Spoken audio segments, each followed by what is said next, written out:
तर मी आता येऊ शकतो? या. Good morning sir. Good morning sir. Thank you sir.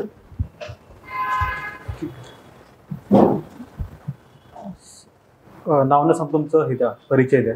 Sir मी मुंबई उपनगर जिल्ह्यातील गोवंडीतला रहिवासी आहे. माझे 10वीपर्यंत शिक्षण 2014 साली ज्ञानसंपदा हायस्कूल इथून पूर्ण केले. तिथून मी diploma in mechanical engineering KG Somaiya पॉलिटेक्निकमधून 2017ला पूर्ण केली. त्यापुढे मी रसायनशास्त्रज्ञ पदवी ही मुंबई विद्यापीठांतर्गत NG आचार्य DK मार्डे कॉलेजमधून पूर्ण केली. त्यापुढे मी पदव्युत्तर पदवी ही वाणिज्य शाखेतून 2024 साली पूर्ण झाली. मी 2012 ते 2024 या कालावधीत म्हाडामध्ये लिपिक या पदावर कार्यरत होतो आणि आता 2014 पासून ते आतापर्यंत जलसंपदा विभागात कालवनिरीक्षक पदावर माझी निवड झाली. पण मी माझं कार्य लिपिक पदाचं कार्य करतोय. मला डायरी लिहायची सवय आहे. साधारण तुम्ही 10वी नंतर डिप्लोमा केला, नंतर BSc केमिस्ट्री, नंतर M.Com, असं कसं काय आपलं साधारणतः? सर मी जेव्हा डिप्लोमा लास्ट इयरला होतो तेव्हा ठरवलं MPSC करायचं होतं. मग डिप्लोमाला मला 84% पडले होते. पण ते 84% पडल्यामुळे मला गव्हर्नमेंट कॉलेज ॲडमिशन भेटलं नाही आणि माझ्या घरची परिस्थिती एवढी आर्थिक सदन नसल्यामुळे मी प्रायव्हेट इंजिनिअरिंग कॉलेजला ॲडमिशन घेऊ शकलो नाही. तेव्हा मला मुंबई युनिव्हर्सिटीच्या परिपत्रकानुसार अशी माहिती मिळाली की डिप्लोमा झाल्यानंतर SYBSCला सेकंड इयर SYBSCला ॲडमिशन मिळते. मग मी 2019ला डिप्लोमावरून BSc पूर्ण करून 2019ला BSc पूर्ण केली. पुढे मी 2022ला म्हाडामध्ये क्लर्क या पदावर लागलो होतो. तेव्हाच राज्यसेवा अंतिम निकाल 2021 जाहीर झाला. तिथे सहाय्यक संचालक महाराष्ट्र वित्त सेवा या पदाकरिता 15 जागांपैकी फक्त 12 उमेदवारांना शिफारस करण्यात आली होती. कारण की सहाय्यक संचालक या पदासाठी विशिष्ट शैक्षणिक पात्रता लागते. ती म्हणजे BCom, M.Com, CA, MBA finance आणि जसं सेम 2022च्या पण निकालामध्ये 9 जागांपैकी फक्त 6 उमेदवारांना पात्र करण्यात आले होते. 2023 मध्ये 41 जागांपैकी 14 विद्यार्थ्यांना पात्र करण्यात आलं. आणि आता मी ते मास्टर ऑफ कॉमर्स करून या शैक्षणिक सहाय्यक संचालक या पदाकरिता शैक्षणिकदृष्ट्या पात्र आहे. मुंबईमध्ये सुद्धा इश्यू चाललाय कबूतरखान्याचा, खूप न्यूजमध्ये आहे. काय विषय आहे तो? सर कबुतरांची अचानक वाढलेली संख्या त्याचा आरोग्यावर हानिकारक परिणाम होत आहेत. आणि म्हणजे हायकोर्ट उच्च न्यायालयाने असे आदेश दिले की कबूतरखाने बंद करावेत. बरं, तरी का सुरू आहेत मग? सर बंद आहेत. BMCला आदेश दिले आहेत की बंद करा. त्यांनी ताडपत्री लावून बंद केलं आहे कबूतर. ते उघडलं पण लोकांनी मध्ये, आठवतंय? हा सर, त्याबद्दल साधारणतः बाकीच्या ठिकाणी का नाहीत कबूतरखाने, मुंबईतच काय आहेत? पहिली म्हणजे जैन धर्मांमध्ये विशेषतः की पशुपक्ष्यांना खाद्य देणे हे पुण्याचं कार्य मानले जाते आणि कबुतरांची संख्या खाद्य एवढं अवेलेबल असल्यामुळे त्यांची संख्या म्हणजे प्रमाणापेक्षा जास्त वाढली आहे. मग त्यांना काय झालं? त्यांनी त्यांच्या कबुतरांचे जे विष्ठा वगैरे जे परिसर पडतात त्यातून आरोग्यावर परिणाम होत आहेत. बरं, आता नवी मुंबई नंतर तिसरी मुंबई चाललंय डेव्हलप करायचं. कुठे डेव्हलप होतं तिसरी मुंबई? तिसरी मुंबई सर पनवेल महानगरपालिकेच्या आसपास डेव्हलप होत आहे. बरं, त्यांना काय फायदा होईल? सर मुंबईमधली जी घनता आहे विशेषतः ते कमी होईल. डिसेंट्रलायझेशन होईल मुंबईतले ऑफिसमध्ये. साधारणतः BMC एक श्रीमंत महानगरपालिका मानली जाते. एक अंदाजे किती बजेट आहे त्यांचं आठवतं माहिती आहे तुम्हाला? BMCचं बजेट किती आहे अंदाजे? सर एक्झॅक्ट आकडा आठवत नाही, पण गेस, रॅन्डम गेस ना सर, अराउंड 1 लाख कोटीपर्यंत बजेट असू शकतं. नक्की?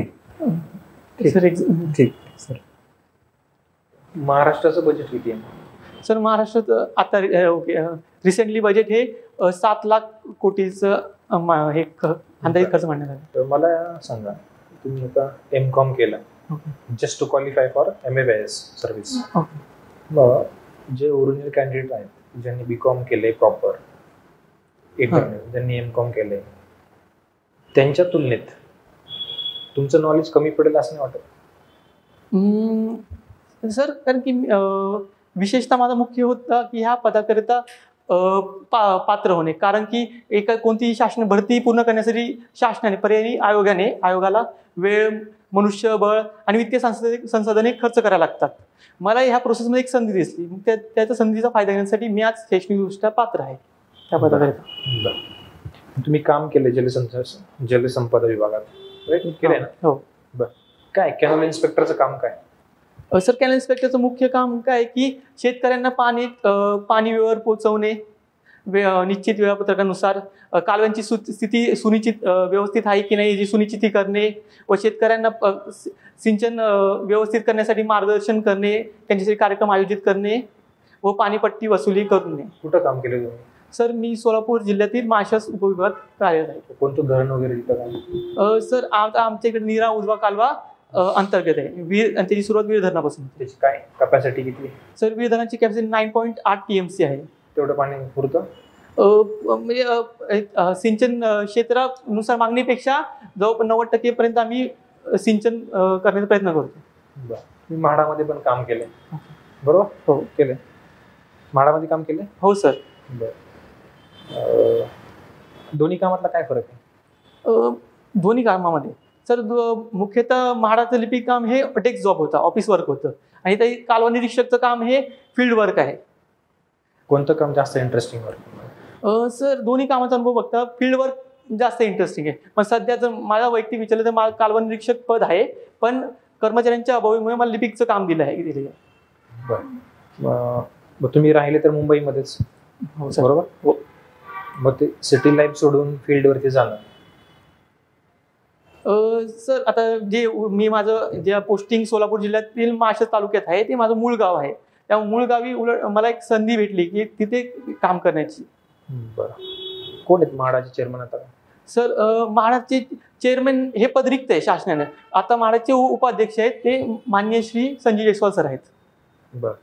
मग म्हाडा कोणत्या विभागाच्या अंतर्गत आहे? सर म्हाडा हे गृहनिर्माण विभागांतर्गत येते. बरं. म्हाडाचा लॉंग फॉर्म आहे? हो सर. महाराष्ट्र गृहनिर्माण व क्षेत्र विकास प्राधिकरण. बरं. म्हाडाचं आपल्याला घर पाहिजे. ओके. हां. कसं मिळवायचं? सर म्हाडाचे घर हे लॉटरी सिस्टीमने निघतात आणि लॉटरी सिस्टीम मध्ये आपण ऍप्लिकेशन करायचं आणि कॉम्प्युटराइज लॉटरी सिस्टीम थ्रू जर लकी ड्रॉ मधनं तुमचं नाव सिलेक्ट होऊ शकतं. त्यामध्ये काय फिक्सिंग वगैरे होतं? सर म्हाडामध्ये लॉटरीमध्ये फिक्सिंग होणे एक अफवा आहे. हे लॉटरी सिस्टम ही कॉम्प्युटराइज आहे, सॉफ्टवेअर थ्रू असते आणि ती त्यामुळे फिक्सिंग होत नाही. ते सामान्य लोकांना घर भेटतात? हो सर. बरं. ती किंमत कशी ठरवतात काय? सर एक्झॅक्ट माहिती. मग त्याचे ऍप्लिकेशन कुठं करायचं काय? ऑनलाईन म्हाडाची वेबसाईट आहे, तेव्हा ऑनलाईन लॉटरी निघली की ते ऍप्लिकेशन आपल्याला डेट देतात. कमीत कमी 45 दिवसापर्यंत फॉर्म भरू शकतो आपण. बरं.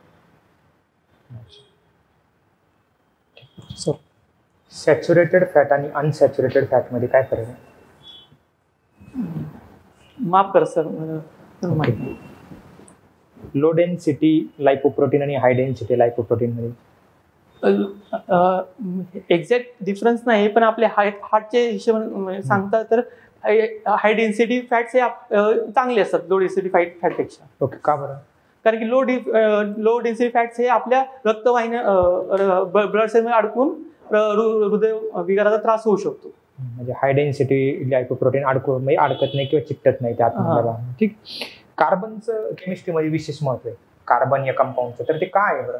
सर मी म्हणतो कार्बन पूर्ण ऑर्गॅनिक केमिस्ट्री कार्बनवर डिपेंड आहे. त्याचं त्या आपल्या मानवी शरीरापासून जे जैविक बाब आहे ते कार्बन मुख्य एलिमेंट आहे. म्हणजे का पण, आणि ठीक आहे ते एक झालं की आपल्या जवळच्या आसपासच्या बऱ्याचशा गोष्टी कार्बन पासून बनलेल्या समजलं, पण मग कार्बनचं का, म्हणजे कार्बन विशेष का आहे, त्याच्यामध्ये काय वैशिष्ट्य आहे कार्बनमध्ये की ज्याला इतरांपासून वेगळं बनवलं? कार्बनचं इलेक्ट्रॉनिक स्ट्रक्चर आपण सांगू शकतो? Sir कार्बनचं electronic helium 2s2 2p2 आहे. ओके. मग ते त्याच्यातच काही त्याचं वैशिष्ट्य दडलंय का? कार्बनच्या आउटर सेलमध्ये किती इलेक्ट्रॉन असतात? सर कार्बनच्या आउटर सेलमध्ये 4 इलेक्ट्रॉन असतात. मग तो कोणाला देऊ शकतो किंवा घेऊ शकतो का? सर कार्बन घेऊ शकत नाही, तो शेअर करतात इलेक्ट्रॉन्स. हेच त्याचं वैशिष्ट्य आहे. मग तो शेअर करतो, मग शेअर केल्यामुळे काय होतं की तो लांबच्या लांब चेन तयार करतो, मग असे लांबच्या लांब पॉलिमरेज रिॲक्शन होतात आणि मग कार्बनच्या माध्यमातून लाखो कंपाऊंड्स तयार होतात. अगदी 10 लाखापर्यंत कंपाऊंड्स कार्बनचे तयार झाले आपले. कोणते बॉन्ड तयार करतात असं करताना? Covalent sir, carbon covalent bond करतात. दुसरा कुठला बॉन्ड आहे? सर आयोनिक बॉन्ड आहे जो कार्बन करत नाही. एनर्जी कोणाला जास्त लागते ब्रेक करण्यासाठी किंवा मेक करण्यासाठी? सर आयोनिक बॉन्डला जास्त एनर्जी लागते ब्रेक करण्यासाठी. ॲटॉमिक नंबर आणि ॲटॉमिक मास नंबर मध्ये काय फरक? सर ॲटॉमिक नंबर हे ॲटम मधले प्रोटॉन किंवा इलेक्ट्रॉनची संख्या आहे और म्हणजे प्रोटॉन किंवा इलेक्ट्रॉन. आणि ॲटॉमिक मास नंबर हे ॲटम मधल्या न्यूक्लियस मध्ये प्रोटॉन आणि न्यूट्रॉनची बेरीज आहे. ओके. आणि ॲव्होगाड्रोचा नंबर काय? ॲव्होगाड्रो नंबर हा आहे की ठराविक मासला त्या पदार्थामध्ये असणाऱ्या अणूंची संख्या आहे. याचा काही नंबर तुम्हाला लक्षात? 6.023 × 10⁻23 हा नंबर आहे. Very good. ओके. मोल, 1 मोल मध्ये आपण तेवढे बसवतो. आता मराठा आंदोलनाचा मोर्चा मुंबईत होता. तुम्हाला मुंबईकरांना काही त्रास जाणवला पाहिजे?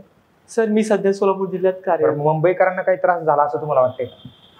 मुंबईकरांना त्रास थोडाफार वाहतुकीचं अडचणी निर्माण झाल्या हे मान्य आहे. वाईट म्हणजे झालेला असू शकतो. मराठा आरक्षणाबद्दल आता सध्या हैदराबाद गॅजेट सध्या प्रसिद्ध आहे किंवा त्याच्याबद्दल चर्चा चालू आहे. तर थोडासा वेळ घ्या शांतपणे आणि तुम्ही सांगा की काय हैदराबाद गॅजेट काय आहे किंवा सातारा गॅजेटचा उल्लेख झाला होता. माफ करा सर मला आता आठवत. बरं ठीक आहे. नवीन एज्युकेशन पॉलिसी लागू होते 2020 पासून. त्याच्यामध्ये पॅटर्न बदलले आपल्या एज्युकेशन सिस्टीमचा, जो की आपला पहिला 10+2+3 होता. तर आता नवीन कुठला पॅटर्न आलाय सांगता येईल का? सर नवीन पॅटर्न हा 5+3+3+4 असा आलेला आहे. बरोबर सर. कॉमर्स सोडून विचारतो. कॉमर्स आणि ई कॉमर्स मधला काय? कॉमर्स बेसिकली डिफरन्स काय आहे तर ई कॉमर्स हे इलेक्ट्रॉनिक माध्यमातून खरेदी विक्री केली जाते आणि कॉमर्स हे बाय हँड मतलब खरेदी विक्री केली जाते. हाच फरक आहे. मुख्य फरक हाच आहे सर. मला सांगा, सोन्याचे दर वाढतात आहे का कमी होत आहे? वाढतात की कमी होतात? सर वाढत आहेत. वाढतात. बरं. रिसेंटली तो आपल्याला जास्तच हाईक दिसतोय, जास्त रेटने सोन्याचे दर वाढत आहे. त्याच्या पाठीमागची स्पेसिफिक कारण काय माहित आहे? सर एखाद्या वस्तूचे दर का वाढतो याचं मुख्य कारण आहे त्या पदार्थाची वाढलेली मागणी. सोन्याची मागणी घरगुती कारणास्तव असो, लग्न कार्य असो की त्या कारणास्तव सोन्याची खरेदी वाढत आहे इंडियामध्ये. रिसेंटली त्याची किंमत आपण बघतो की 2 वर्षापूर्वी अराउंड 50,000च्या अराउंड होता, 60-70,000च्या अराउंड होता. ते आता 1,10,000-12,000वरती गेले. एवढा डिफरन्स 2 वर्षामध्ये कसा डबल? सर माझं मत असं आहे की सोन्याची मागणीच वाढली आहे त्या कारणास्तव वाढली. मागणी वाढली आहे. मागणी कशामुळे वाढली आहे? त्याचं मुख्य कारण आहे की आपल्या विशेषतः इंडियामध्ये की लग्न कार्य असो सोने त्या सोन्याची खरेदी जास्त होते. मला सध्या लग्न जास्त व्हायला लागलीत का? मागणी जास्त. लग्न व्हायना उलट लग्नाला तर आपले एमपीएस मुलांची लग्न होत नाही. मागणी इंडियामध्ये आधीपासूनच आहे. आता स्पेसिफिकली का वाढते सोन्याची किमती? माफ करतो. मुंबईची डेन्सिटी किती आहे? सर मुंबई जिल्ह्याची डेन्सिटी ही 19,860 एवढी आहे. महाराष्ट्रामध्ये सगळ्यात जास्त डेन्सिटी कोणत्या आहे? सर मुंबई उपनगर जिल्ह्याची डेन्सिटी थोडी जास्त आहे. जास्त आहे. लिटरसी मुंबई उपनगर जिल्ह्याची जास्त आहे. किती आहे? मुंबई उपनगर जिल्ह्याची डेन्सिटी साक्षरता ओके सॉरी मुंबई उपनगर जिल्ह्याची साक्षरता 89.9% आहे. नक्की? हो सर. कोणत्या जिल्ह्याची सर्वात जास्त आहे? मुंबई उपनगर जिल्ह्याची साक्षरता जास्त आहे.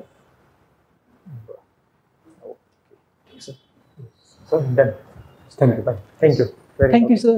Thank you. Have a nice day all of you. Thank you.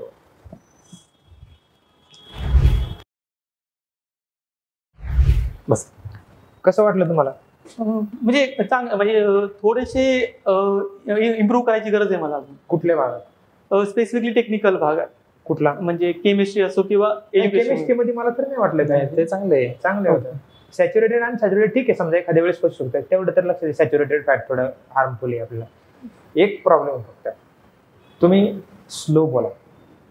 म्हणजे आले इंट्रोडक्शन खूप फास्ट झालं, म्हणजे थोडंसं हळू रिलॅक्स आणि आवाज ना थोडा अचानक वाढतो म्हणजे बोलता अचानक. तो फार त्रासदायक आहे अशातला भाग नाही, पण समजा मे बी तो नंतर काही प्रॉब्लेम होऊ नये. पहिलं तर आवाज मोठा म्हणजे ॲग्रेशन वाटतं. बाकी पहिली काही पॉझिटिव्ह पॉईंट सांगतो की एकतर तुमचं बेसिक खूप क्लिअर आहे. तुमचे एज्युकेशनल बॅकग्राऊंडची इन्फॉर्मेशन तुमच्याकडे खूप छान आहे. तुम्हाला सरांनी जॉबचे प्रश्न विचारले ते पण तुम्ही एकदम क्लिअर कट सगळे फॅक्च्युअल डेटा म्हणजे तुम्ही असे तोंडावर मारताय. म्हणजे फॅक्ट्स विचारले की त्याच्यात अडचण नाही. हा. एक दोन अनालिटिकल जर क्वेश्चन आले तर ते संधी मिळाली नाही, पण मे बी समजा टेस्ट करणं अपेक्षित होतं की अनालिटिकल जर क्वेश्चन्स आलेच की आरक्षणाबद्दलचा प्रश्न आहे किंवा महिला रिझर्वेशनचा प्रश्न आहे किंवा जसं मगाशी सरांनी दुसऱ्या कॅन्डिडेटला हनी ट्रॅप बद्दल विचारलं तो प्रश्न आहे, तो जर आला तर ती टेस्ट करण्याची संधी मिळाली नाही आम्हाला सध्या. तर तो एकदा चेक करून घ्या की कसं आहे काय तिथे जर वेळ मिळाला तर. बाकी थोडं फक्त लाऊडनेस थोडा कमी झाला तर फक्त मला, बाकी काय अडचण नाही. ओके स्पीड थोडासा कमी करा, बाकीचं ओके सगळं. इंटरव्ह्यू कधी डेट सर 3 ऑक्टोबरला मेडिकल आहे, नंतर अजून म्हणजे थर्ड फेज मध्ये होईल. अंदाजे. स्कोर काय? सर 450 स्कोर आहे. 450. हा, category category SEBC Maratha. Maratha किती cut off? Cut off 490 SEBC आहे, ओपनचा कट ऑफ 507 आहे. 90 हा. आहे. ओके. 10-15 मार्क लीड असेल कॅटेगरी पासून असं. बरोबर ना? हो. MFS तर भेटेल जर असा टेम्पो बिल्ड केला, म्हणजे इंटरव्ह्यू थोडा चांगला गेला पॉझिटिव्हली तर पोस्ट भेटण्याचे चान्सेस चांगले आहेत. बरोबर. फक्त जाणं काय रणजित सरांनी सांगितलं, थोडं व्हॉइस वगैरे थोडासा नॉर्मल ठेवा, बाकी नॉलेज तुमच्याकडे मे चांगलं बी सर मला असं वाटतं की जर स्पीड कमी केला तर व्हॉइस पण आपोआप कमी होईल. कमी होईल. थोडं स्पीड कमी करा. Okay sir. तो पीच आहे ना बेसिक, तोच ते काय होतंय मे बी समजा तुम्ही सगळ्या गोष्टी एकदम परफेक्ट करून ठेवल्यात ना, त्यामुळे फक्त प्रश्न विचार तू मी आहे सुरू- मी तयार म्हणजे त्या ह्याच्याने थोडंसं होऊ शकतं असं. बाकी सगळं नॉलेज जे तुम्ही जॉब केलेलं आहे ते तुम्हाला बऱ्यापैकी माहिती आहे सगळं. ओके. नंतर ना तुमचं कॉन्फिडन्स आहे, ग्रॅज्युएशन बद्दल माहिती आहे. बरोबर. जे तुम्ही केले पोटाने म्हणजे स्विच मारलेत. ओके. हा. बरोबर. हो. BSc वरून MCOM वरती वगैरे ते पण तुम्ही जास्त पाहिजे. याला थोडं सॉफ्ट करा बरं का. हा.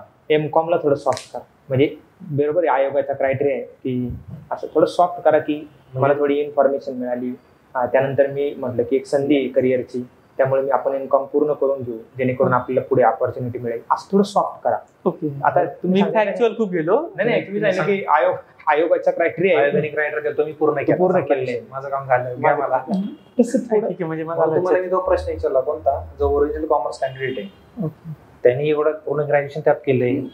ते सर मी आकडे सांगितले ते जास्त होत आहेत की सांगायला पाहिजे की नको? सांगायलाच पाहिजे. नाही सांगितलं. तुमचा डेटा आणि ह्याचं काहीच प्रॉब्लेम नाहीये. बोलण्याचा फक्त कॉन्फिडन्स स्पीड जो आहे ना तो फक्त स्लो करायचा. यात होतं काय बाकी माहिती काहीच का, आता तुम्ही जर पटकन सांगायला सुरू केलं हो. तुम्हाला कळतं ह्याला हे त्यातलं माहिती आहे, मग त्यातली 2-3 क्वेश्चन तुम्हाला जे येणार असतील ते मी ते स्किप करतो, लगेच विषय बदलतो. यातला माहिती आहे चालू दुसरी करतो आपण, त्यात पण तुम्ही पटकन सांगायला गेले परत ते पण स्विच करणार मी, म्हणजे जे सोपे क्वेश्चन तुम्हाला मस्त जाणार इंटरव्ह्यू, मग मी अवघड क्वेश्चन मध्ये घुसणार नाही. म्हणजे समजा मी डायरेक्ट विचारलं असतं इग्नूची स्थापना कोणी केली, कधी केली, इथून सुरुवात केली असते, इग्नू मधून ग्रॅज्युएशन झाले. हो. कारण तुम्ही झाडाचं उत्तर द्यायला लागले, किंवा मी केमिस्ट्रीला थोडं आणखी डेप्थ मध्ये गेलो असतो की क्वार्क पार्टिकल्स काय किंवा क्वार्क पार्टिकल्सचा शोध आता ते लार्ज हायड्रॉन कोलायडर काय नाही का, तो आपल्या युरोपमध्ये जेनिवामध्ये टाकले तिथं तिकडे म्हणजे जावे का, तर बाबा तू गडबड केली की आम्हाला कळतं तुम्हाला माहिती आहे सगळं, हा. मग आपण दुसरीकडे जाऊ. तसं नको व्हायला ना, म्हणजे हातचे मार्ग असं कशाला घालायचे. रिलॅक्स राहा, कारण चांगलं नॉलेज आहे, उत्तम बेसिक आहे सगळं, एकदम रिलॅक्स. चांगला जाईल इंटरव्ह्यू. हा. फक्त पॉझिटिव्ह ओरिएंटेशन याचा.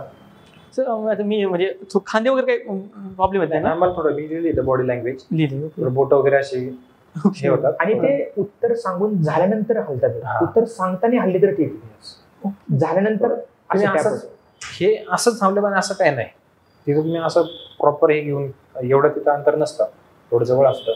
मे बी टेबलचा तुम्हाला ऍक्सेस भेटतो त्यावेळेस, तुम्हाला हात ठेवायला वगैरे जवळ असतं, मग त्यामुळे तुम्ही प्रॉपर असं हात वगैरे असं करू शकता. नाही नॉर्मल ठेवा बॉडी लँग्वेज, असं काही बांधून ठेवल्या बसायची काही गरज नाही की स्ट्रिक्ट एकदम आता विचारा मी सांगतो शपथ घेऊन सांगतो असं नाही.